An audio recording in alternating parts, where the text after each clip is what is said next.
It was a quiet Friday evening. Emma had the house to herself for the weekend.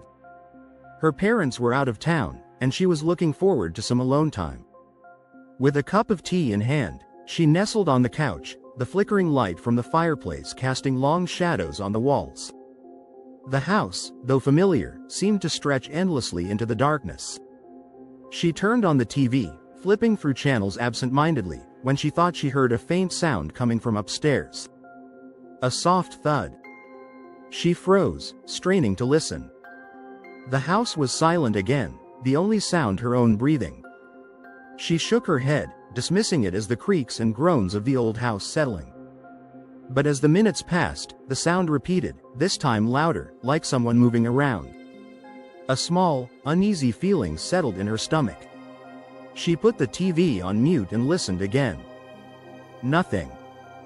The house was silent once more. Deciding she was just being paranoid, she headed to the kitchen to make a snack. As she reached for a bowl, she glanced out the window and froze. There, reflected in the glass, was a shadow moving behind her in the hallway. Heart-pounding, she spun around, but the hallway was empty. She stood there for a moment, the silence of the house pressing down on her. It must have been a trick of the light, she thought, trying to steady her breathing. But the seed of doubt had been planted. She walked back to the living room, keeping an eye on the staircase that led to the second floor. Every step felt like a challenge, as if she were crossing some invisible line between safety and danger. She reached the couch and sat down, wrapping herself tightly in her blanket. Maybe it was just her imagination, she thought. But then she heard it again, thud, thud, coming from directly above her. The sound was unmistakable this time, slow and deliberate. Emma's heart raced. Someone was in the house. She stood up slowly, looking up at the ceiling. She could almost see the source of the noise, moving from room to room, pacing. Was it a burglar?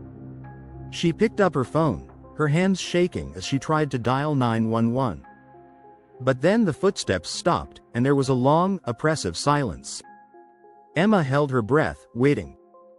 Then, the door to her parents' bedroom upstairs slammed shut with a deafening bang. She jumped, her phone slipping from her hands and clattering to the floor. She scrambled to pick it up, her heart thudding in her chest. This wasn't just her imagination. The lights flickered, and a cold breeze swept through the living room, extinguishing the fire. Emma felt a chill run down her spine. She looked around, every shadow seeming to shift and twist, as if watching her. She moved toward the staircase, gripping her phone like a lifeline. She didn't know what she expected to find up there, but she couldn't stay in the living room, not with that feeling of being watched pressing in on her from every side. Slowly, she began to ascend the stairs. Each step creaked beneath her weight, echoing through the silent house. She paused at the top, the hallway stretching before her, dark and empty. The door to her parents' bedroom was ajar, swinging slightly as if someone had just passed through. Her breath caught in her throat as she reached out and pushed the door open wider. The room was empty, but something was wrong. The mirror on the dresser was cracked, shards of glass scattered across the floor. And there, scrawled on the wall in what looked like dirt, were the words, "Why are you here?" Emma backed away, terror seizing her. This couldn't be happening. It had to be a prank, she told herself, but who would do this? She turned to leave, but stopped. From the corner of her eye, she saw movement in the mirror. There, reflected in the broken glass, was a figure standing behind her. Tall, with hollow eyes and a twisted smile. Emma whirled around, but the room was empty. She looked back at the mirror. The figure was gone. She bolted out of the room, nearly tripping over her own feet as she raced down the hallway. She needed to get out, needed to leave the house. But as she reached the top of the stairs, the front door swung open with a loud bang, and she froze. Standing in the doorway was a man, his face obscured by the shadows. He stepped inside slowly, and Emma's blood turned to ice. He moved with a strange, jerky motion, like a puppet on strings.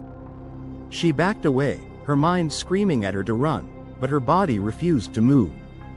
The man stopped at the foot of the stairs, his head tilted to the side as if examining her. Then, in a voice that was barely more than a whisper, he said, "You shouldn't be here." Emma turned and ran, her footsteps echoing through the house as she darted down the hallway and into her room.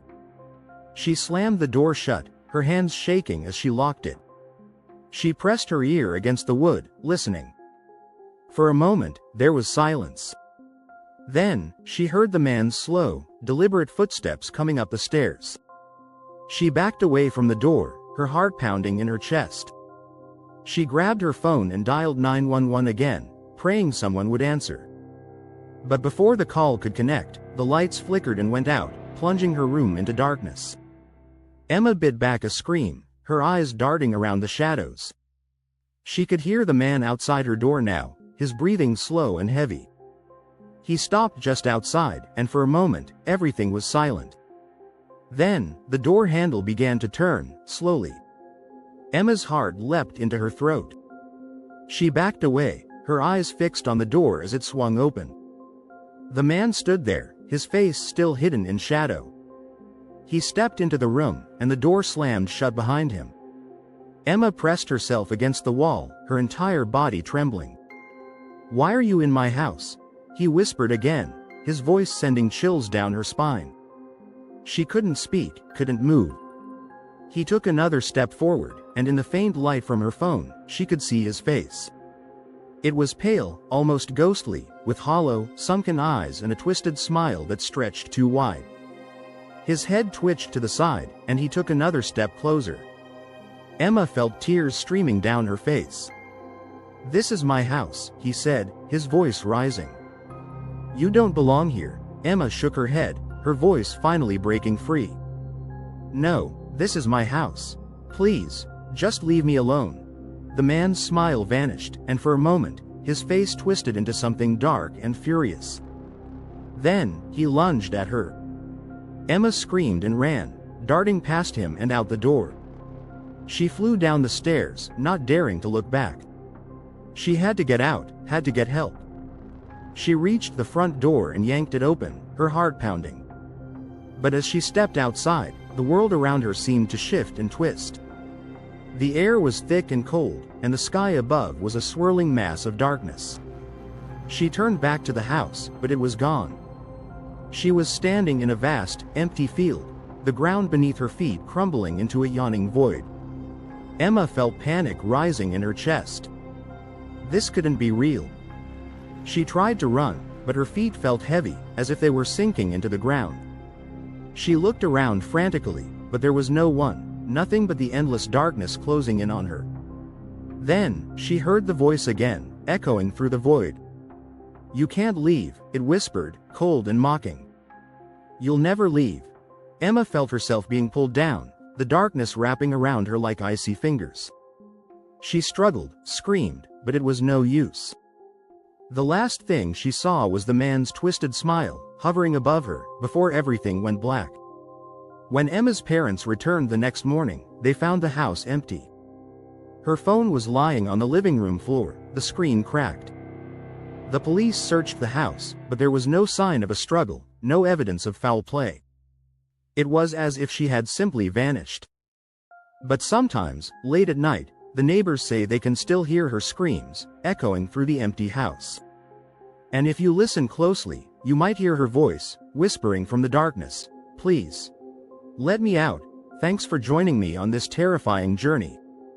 If you enjoyed the story and felt those chills, don't forget to hit that like button, subscribe, and turn on notifications so you never miss a scare. And remember, being home alone might not always mean you're alone. Stay safe, stay aware, and I'll see you in the next nightmare.